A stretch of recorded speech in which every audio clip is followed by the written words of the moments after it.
Friends, welcome back to my another mini vlog. ಇವತ್ತು ನಾನು evening ಇಂದ ವ್ಲಾಗ್ ಮಾಡೋಣ ಅಂತ ಸ್ಟಾರ್ಟ್ ಮಾಡಿದೆ. ಸೊ ನಾನು ಗಾಂಧಿ ಬಜಾರಲ್ಲಿರೋ ಗುರು ರಾಘವೇಂದ್ರ ಸ್ಟೋರ್ಸ್ಗೆ ಹೋಗಿದ್ದೆ. ಅಲ್ಲಿ ಕಟ್ ಮಾಡಿರೋ ಬೆಲ್ಲ ಆಗಿರ್ಬೋದು, ಕಟ್ ಮಾಡಿರೋ ಕೊಬ್ಬರಿ ಆಗಿರ್ಬೋದು, ಕ್ಲೀನ್ ಆಗಿರೋದು, ಹುರಿದು ಸಿಪ್ಪೆ ತೆಗ್ದಿರೋ ಅಂತ ಕಡಲೆ ಬೀಜ ಮತ್ತೆ ಕಡಲೆ ಪಪ್ಪು ಎಲ್ಲ ಸಿಗುತ್ತೆ. ಈ ಹಬ್ಬಕ್ಕೆ ಎಳ್ಳು ಬೆಲ್ಲ ಮಾಡ್ತೀವಲ್ಲ, ಅದು ರೆಡಿ ಮಿಕ್ಸ್ ಕೂಡ ಸಿಗುತ್ತೆ. ಟೇಸ್ಟ್ ವೈಸ್ ತುಂಬಾ ಚೆನ್ನಾಗಿತ್ತು. ಸೊ ನನಗೆ ಮಿಕ್ಸ್ ಬೇಡ ಅಂತ ಜಸ್ಟ್ 1 kg ಕಟ್ ಮಾಡಿರೋ ಬೆಲ್ಲ ತಗೊಂಡ್ ಬಂದೆ.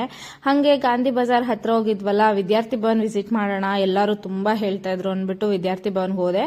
ಅಲ್ಲಿ ಟೋಕನ್ ತಗೊಂಡು ವೆಯ್ಟ್ ಮಾಡಬೇಕು. ಹಾಫ್ ಅನ್ ಅವರ್ ವೆಯ್ಟ್ ಮಾಡಿದ್ರೆ ದೋಸೆ ತಂದ್ಕೊಡ್ತಾರೆ. ಬೆಂಗಳೂರಲ್ಲೇ ಫೇಮಸ್ ವಿದ್ಯಾರ್ಥಿ ಭವನ್ ಅಂತ ಹೇಳ್ತಾರೆ, ಬಟ್ ನನಗೆ ಇಷ್ಟ ಆಗ್ಲಿಲ್ಲ ಅಲ್ಲಿ ದೋಸೆ. ನಾರ್ಮಲ್ ಆಗಿತ್ತು. ಸರಿ ಅನ್ಬಿಟ್ಟು ವಿದ್ಯಾರ್ಥಿ ಭವನಲ್ಲಿ 1 ದೋಸೆ ತಿನ್ಕೊಂಡು 1 ಕಾಫಿ ಕುಡ್ಕೊಂಡು ನನ್ನ ಡೇನ ಎಂಡ್ ಮಾಡಿದೆ. Thank you.